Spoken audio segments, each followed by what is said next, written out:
Now let's talk about the set interface. This interface represents a collection that contains no duplicates.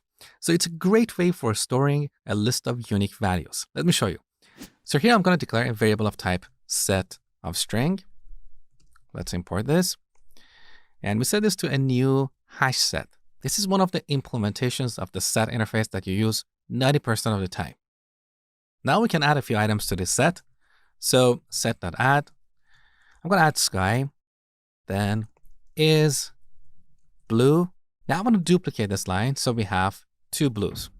Let's see what happens when we print the set. The duplicate is gone. But look at the order of items. We have sky, blue, is. So the set interface does not guarantee the order of items. That is one of the important characteristics of the set interface you need to understand. Do not rely on the order. A set only guarantees the uniqueness, okay? Now, let's say we have a collection of items and we want to remove the duplicates. Using a set, we can do it in one line. Let me show you. So I'm going to delete all this code. Let's create a collection of string, call it collection, and set it to a new array list.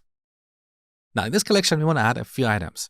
So I'm going to use the collections class and call the addAll method. Here we pass our collection along with a few strings, A, B, C, and C. So we have duplicates. Now we can remove the duplicates by only one line of code. So all we have to do is to put this collection in a set. So we declare a set of string and set it to a new hash set. Now look at the parameters of the constructor of the hash set class. So this constructor is overloaded 3 times. Look at this overload. Here we can pass a collection of unknown extends string. So once again, we have a wildcard here. And that means we can pass a collection of string or any type that extends the collection interface. For example, we can pass a list of string or a queue of string or another set. So I'm going to pass our collection over here. And now if we print the set, you can see that the duplicates are gone. So that's a very cool technique. All we have to do is to put a list or collection inside a set and the duplicates are gone. Now, let's talk about the set operations. So I want to create a new set of string.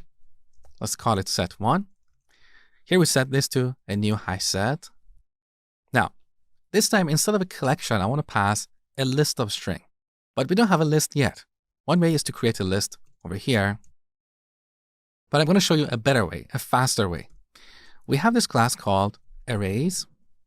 This is also declared in the java.util package. This class has a static method as list. Now look at the parameter of this method. We have string ... As I told you before, this is called var_args, which represents a variable number of arguments. So here we can pass 0 or more arguments. I'm going to pass 3 items, A, B, and C.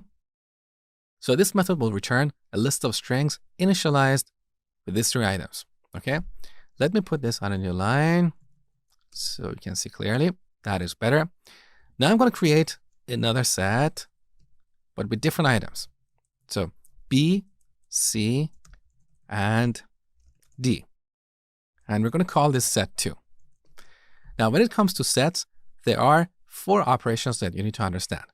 One of them is the union operation, which is the combination of 2 sets. So if I want to combine these 2 sets, I can write set1.addAll. Now look at this parameter. It's a collection of string. Here we have a wildcard, so we can pass a list of string, a set of string, or a queue of string. So we can add set2. And now if we print set1, you can see that it has all the items in both sets without any duplicates. So this is the union operation.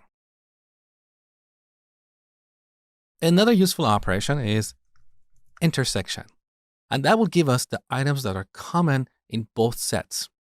To get the intersection, we call the retaiNall method. So this method will return or keep all the items in set2 and remove everything else from set1. Take a look. So the intersection of these 2 sets is B and C.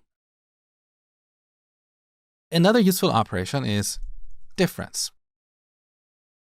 You want to know what items we have in the first set that we do not have in the second set.